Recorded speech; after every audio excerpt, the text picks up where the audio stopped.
Shalom, saudara yang dikasih Tuhan, jumpa lagi dalam Damai 2 Menit Penyiram Iman. Di dalam Ratapan pasal yang ketiga ayat 24 sampai 25.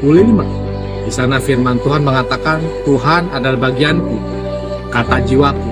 Oleh sebab itu aku berharap kepadanya. Tuhan adalah baik bagi orang yang berharap kepadanya, bagi jiwa yang mencari Dia. Bagi saudara yang dikasih Tuhan, Allah kita, yaitu yang kita panggil Dia Bapa, akan senantiasa menjadi kebahagiaan yang maha mencukupi bagi umatnya. Jika kita memilih Dia dan bergantung padanya sebagai Allah satu-satunya, Allah yang esa. Lalu apa maksud dari firman yang disampaikan oleh Nabi Yeremia bahwa Tuhan adalah bagianku? Yang pertama adalah, kalau Tuhan adalah bagianku, walaupun aku telah kehilangan semua yang aku miliki di dunia ini, yaitu kebebasan, mata pencaharian, bahkan nyaris hidup itu sendiri, namun aku tidak kehilangan bagianku di dalam Allah. Bagian-bagian di bumi adalah bagian-bagian yang akan binasa, bagian yang fana, tetapi di dalam Allah adalah bagian untuk selama-lamanya. Dan yang kedua, kalau Tuhan adalah bagianku, selama aku mempunyai bagian di dalam kerajaan Allah, maka di dalamnya aku berkecukupan.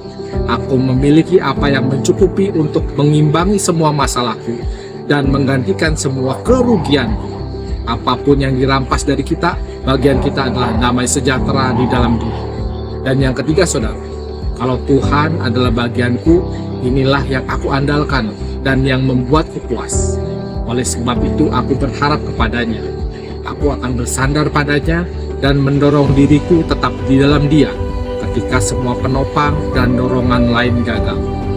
Saudara yang terkasih, mari kita perhatikan, sudah menjadi kewajiban kita untuk menjadikan Allah sebagai bagian dari jiwa kita.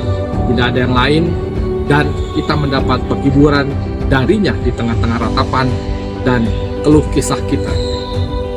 Saudara, itulah pernyataan dan seruan iman dari Nabi Yeremia yang melandasi pengharapannya di tengah kekelaman hidup yang ia alami.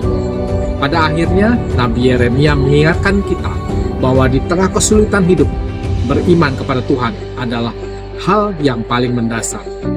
Maka tugas kita bukanlah menebak-nebak apa yang terjadi di pihak Tuhan, apa rencana Tuhan, kenapa Tuhan berbuat begini, kenapa Tuhan berbuat begitu, dan kenapa harus saya yang mengalami. Yang terpenting adalah jangan melumpuhkan diri dan mengeluh tanpa henti. Sebaiknya kita berefleksi, merenungkan kembali siapa kita dan bagaimana kita hidup di hadapan Tuhan. Kita juga harus berserah kepada Tuhan sehingga Ia bisa memakai apapun yang kita alami untuk membentuk karakter hingga semakin memuliakan nama. Sejahtera menyertai saudara dan saya. Tuhan Yesus memberkati.